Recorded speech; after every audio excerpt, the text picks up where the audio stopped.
Et bonjour à toutes et à tous, on se retrouve aujourd'hui pour le 13e épisode du podcast. Et aujourd'hui, on aborde le candidat albican, les candidoses, comme je vous l'avais promis il y a quelques temps sur Instagram. Alors dans cet épisode, on va voir le pourquoi du comment est-ce que cette prolifération fongique est de plus en plus médiatisée, de plus en plus importante, pourquoi de plus en plus de personnes sont touchées à l'alimentation, nos habitudes, l'hygiène de vie.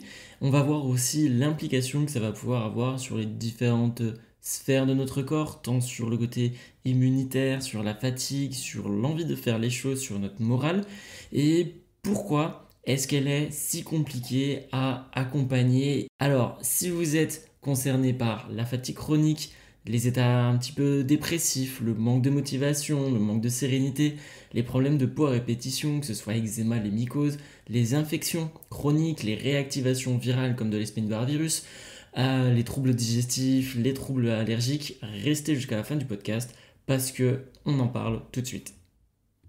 Bienvenue dans le podcast Autour d'un café éclairé, qui mêle naturopathie, science et médecine le temps d'un café en votre compagnie. Moi, c'est Mathieu Dorido, naturopathe et praticien en santé fonctionnelle. Ce podcast a pour but, au travers des différents épisodes, de nous en apprendre plus sur les fonctions de notre corps et sur la vision de la naturopathie moderne et scientifique. Alors, préparez-vous une boisson et rejoignez-moi autour d'un café. Je vous souhaite une agréable écoute. Alors, qu'est-ce qu'une candidose déjà ? Une candidose, ça correspond à une prolifération excessive d'une levure spécifique qui est du genre candida. On connaît plus particulièrement le fameux candida albicans. C'est celui qui est le plus souvent dosé au niveau sanguin, au niveau urinaire ou recherché dans les selles. Et c'est celui qui pose le plus de problèmes en règle générale. Alors, il y a une première chose déjà à bien noter, c'est que ce candidat albican, on l'a tous en nous. Il va servir à différentes créations de molécules, différentes digestions de certains aliments, de certains composés. Il nous aide en fait, on est vraiment dans un état symbiotique où nous, on lui apporte certaines choses et lui nous apporte de certaines choses. Mais dans certains cas, il va y arriver que ce candidat albican va se surdévelopper. Il va être là de façon excessive et c'est là où ça va commencer à poser problème. Alors du coup, qu'est-ce qui va venir influencer cette prolifération ? Pourquoi est-ce qu'il va pouvoir se développer en plus grande quantité que ce qu'il devrait ? Eh bien, c'est quand on a un terrain qui le favorise. Donc le terrain, pour petit rappel, c'est l'expression qu'on va utiliser pour caractériser tout ce qui se passe dans votre corps, que ce soit les bonnes fonctions ou les dysfonctions. Quand on a un bon terrain, c'est que tout notre corps fonctionne correctement, tout est bien régi, tout va bien dans le meilleur des mondes. Quand on a un terrain un petit peu compliqué ou un mauvais terrain, c'est qu'on a certaines choses qui ne vont pas, qui vont laisser des portes ouvertes à l'apparition de certains troubles. Et du coup, le candidat albican, il va profiter de quoi ? Il va profiter de notre mauvaise alimentation et de nos problèmes digestifs.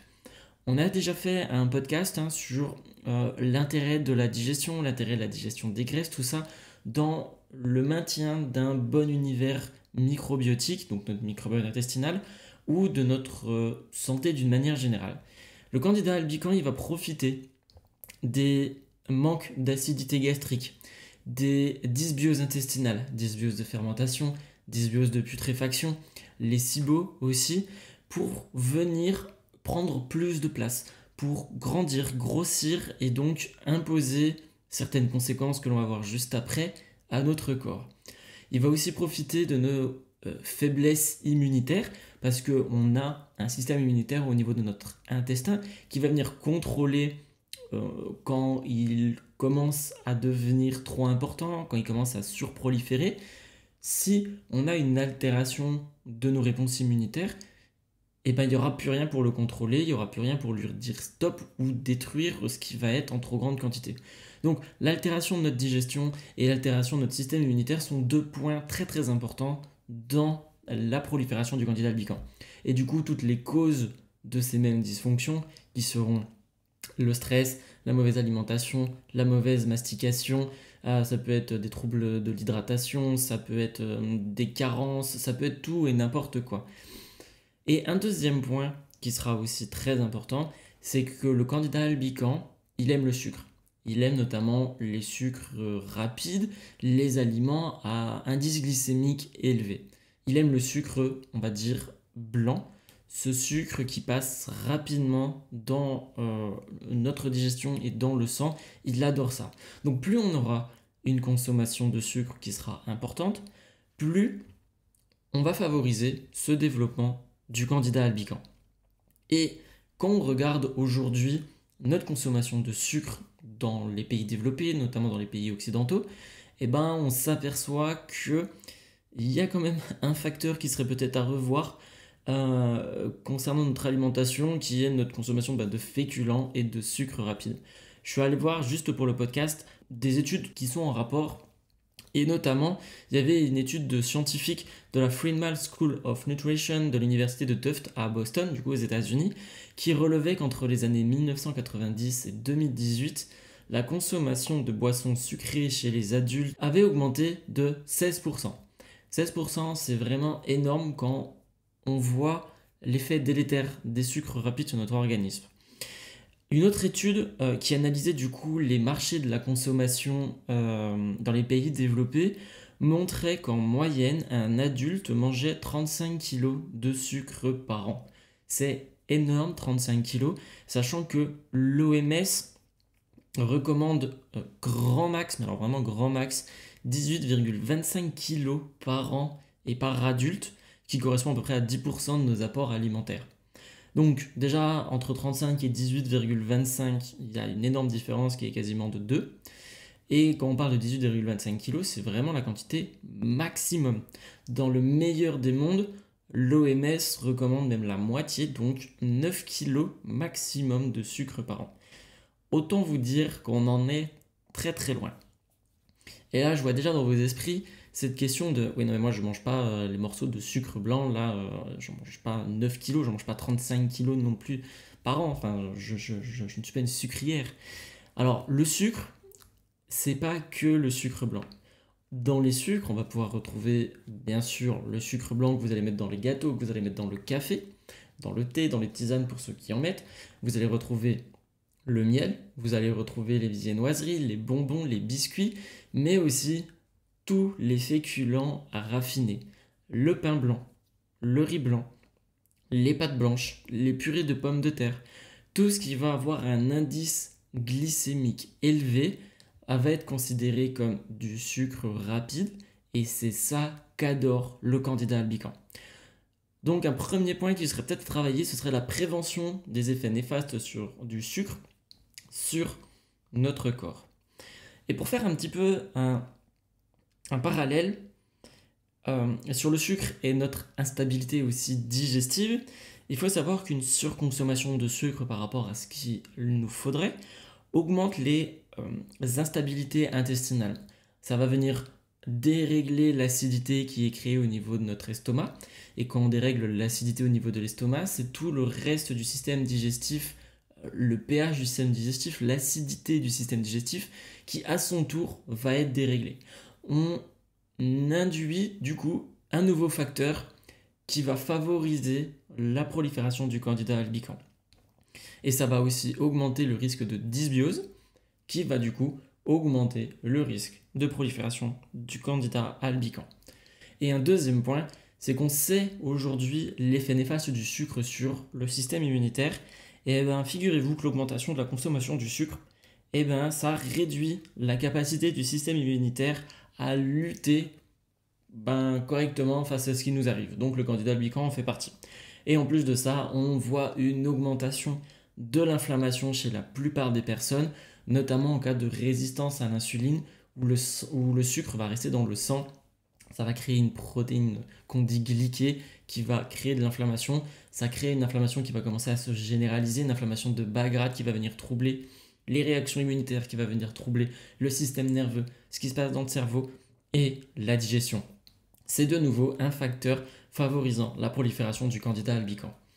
En gros, niveau hygiène de vie, niveau alimentation, on a aujourd'hui, dans nos pays développés, tout ce qu'il faut pour que le candidat albican puisse proliférer de plus en plus facilement.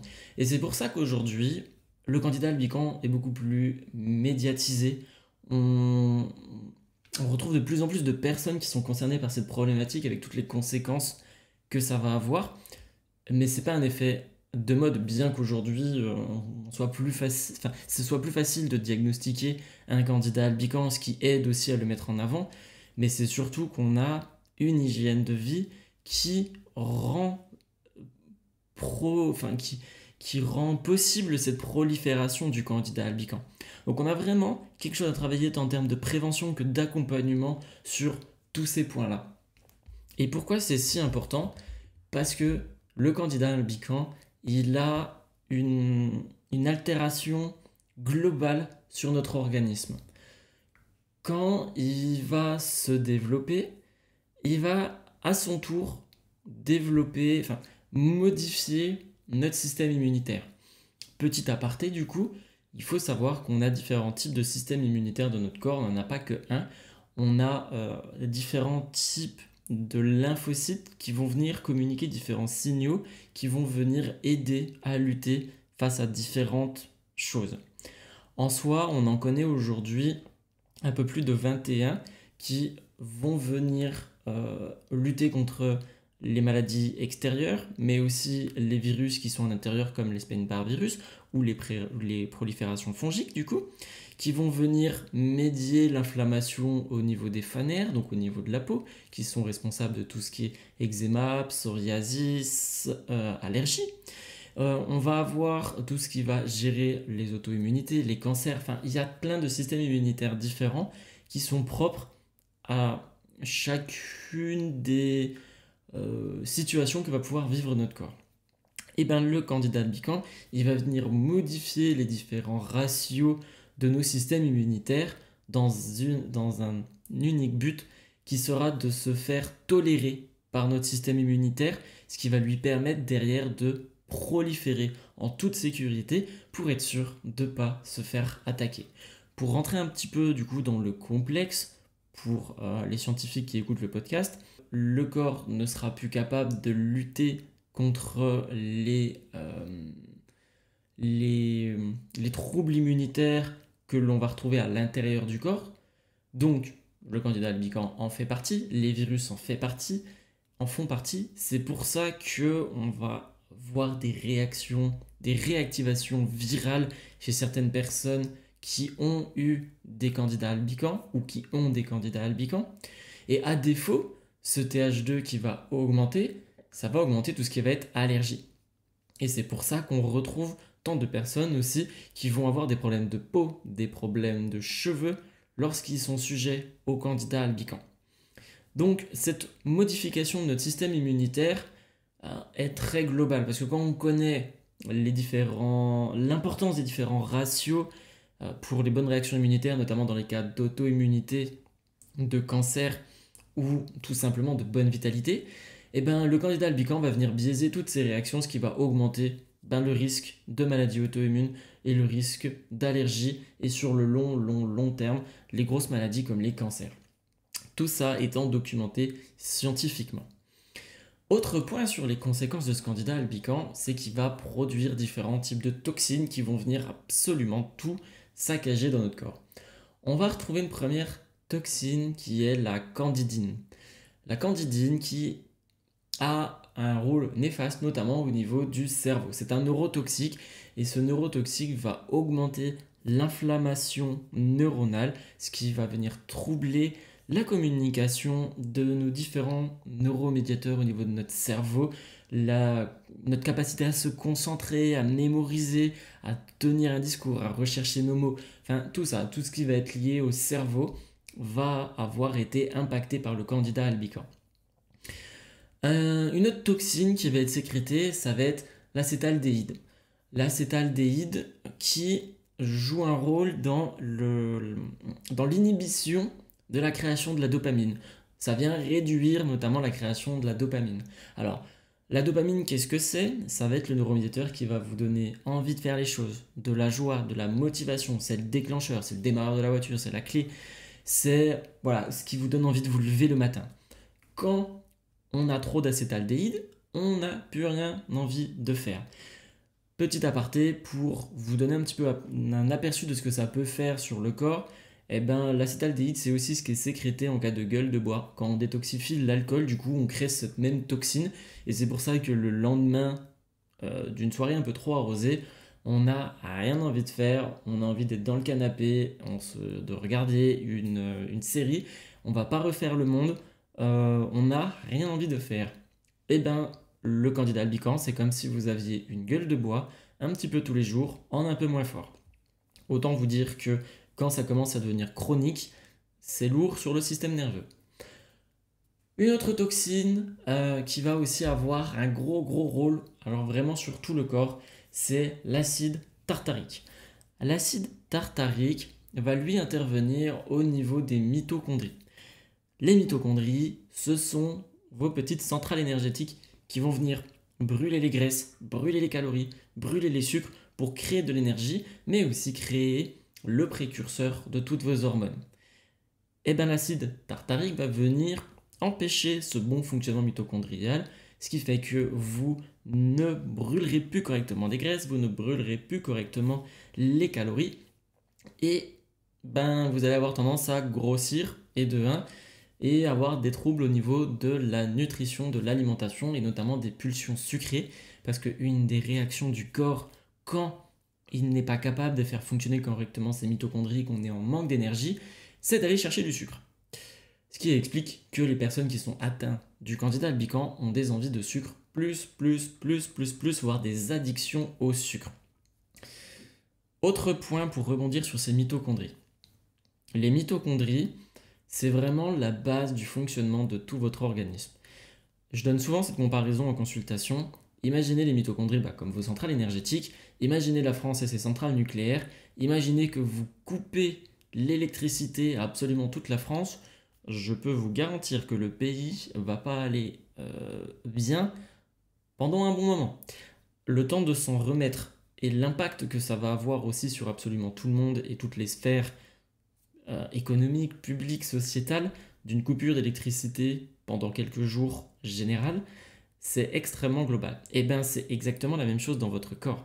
Des mitochondries qui ne fonctionnent pas, c'est le cerveau qui fonctionne moins bien, c'est le système digestif qui fonctionne moins bien, c'est le système cardiaque qui fonctionne moins bien, système respiratoire qui fonctionne moins bien, système immunitaire qui fonctionne moins bien, système urinaire qui fonctionne moins bien. Vous aurez compris, c'est absolument tout votre corps qui fonctionne moins bien avec toutes les répercussions que ça va pouvoir avoir.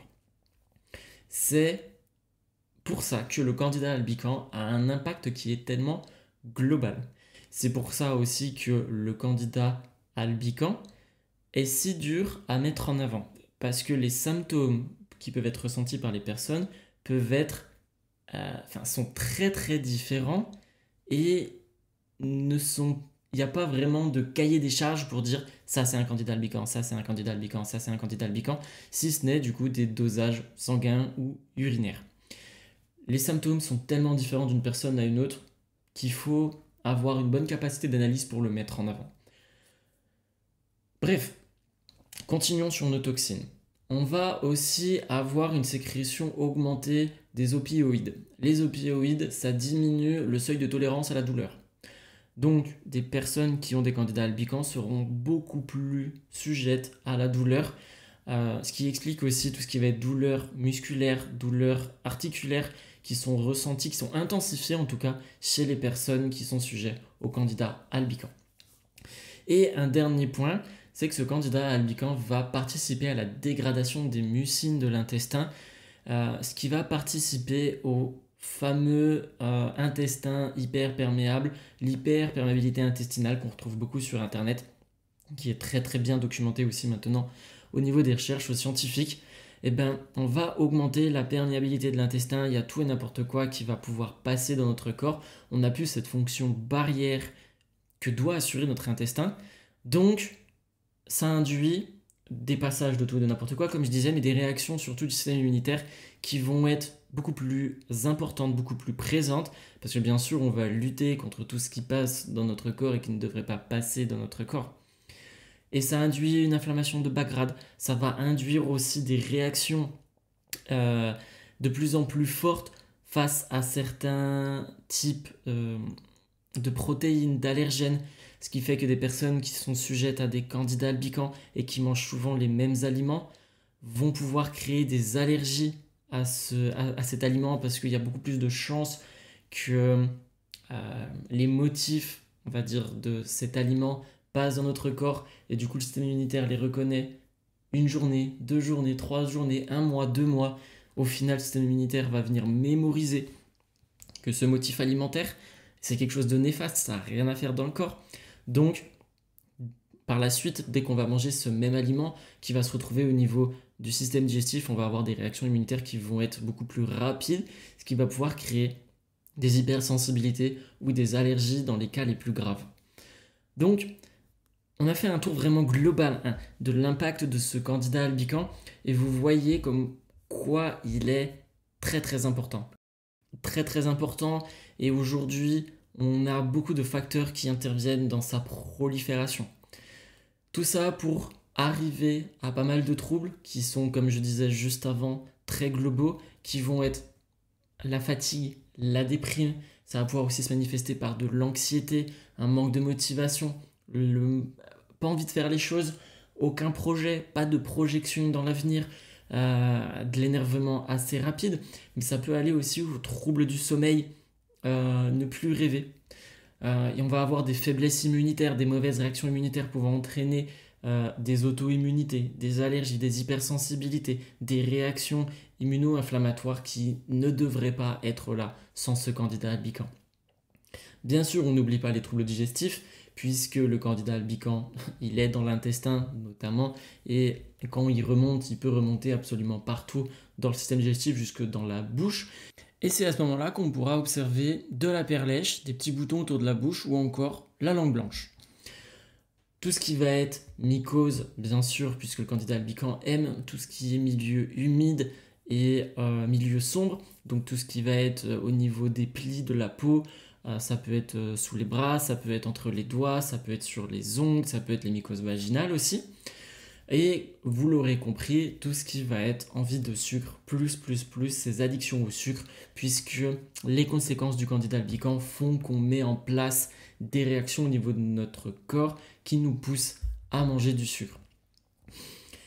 C'est très global. Les symptômes sont très différents d'une personne à une autre.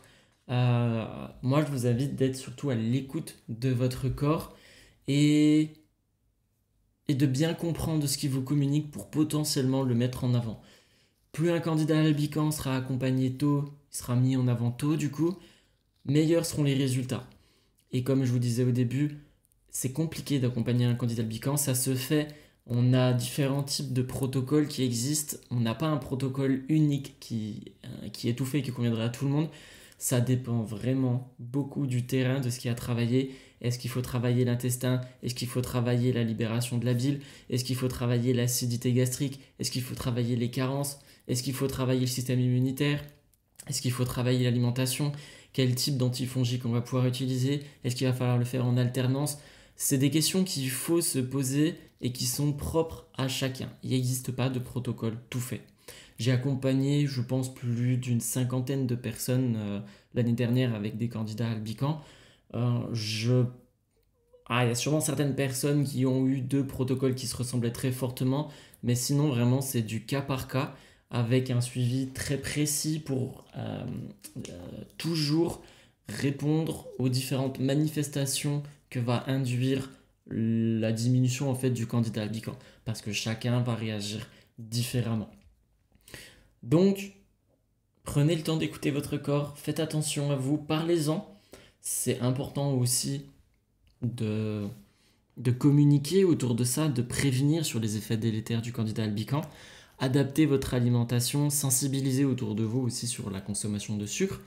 Et puis, si jamais il y a des questions qui vous viennent, n'hésitez pas à m'envoyer un petit mail ou m'appeler. Et puis n'hésitez pas à me faire votre retour aussi sur le podcast je les prends toujours. Merci beaucoup d'avoir écouté jusqu'à la fin. Je vous souhaite une très bonne fin de journée et on se retrouve très vite pour d'autres épisodes.